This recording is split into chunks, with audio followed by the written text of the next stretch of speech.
Today, of course, is Martin Luther King Jr. Day, and while most years the Queen City would celebrate Dr. King's accomplishments and legacy, the pandemic is making this holiday different than any other year. 7 Eyewitness News reporter Taylor Epps is looking into how you can celebrate the American hero and the Buffalo's strong spirit of others who made a local impact.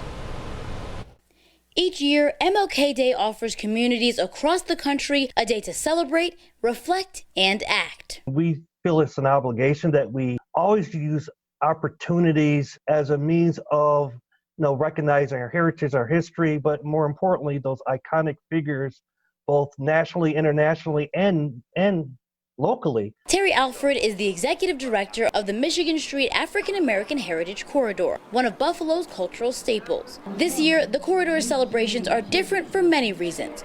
Obviously, the pandemic puts a limit on how many people can come together. So at 10 a.m. it'll be started with a virtual streaming of a special tour with George Scott of the Colored Musicians Club. And at 11 a.m. we'll begin our day of tours at the Michigan Street Baptist Church and the Edward Nash House. Anyone interested in these must register in advance.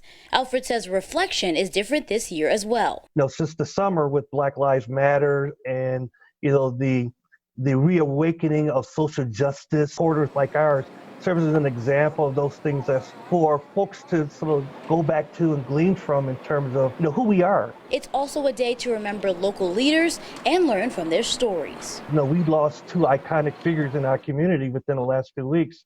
With the passing of obviously George K. Arthur and more recently Bishop William Henderson. I think the primary message that Martin Luther King, as well as George K. Arthur and William Henderson, they sort of all lived a life of serving others. Alfred says that's how you should use this day, remembering our history and looking for ways to help others in our community. We have a long way to go, as current events show.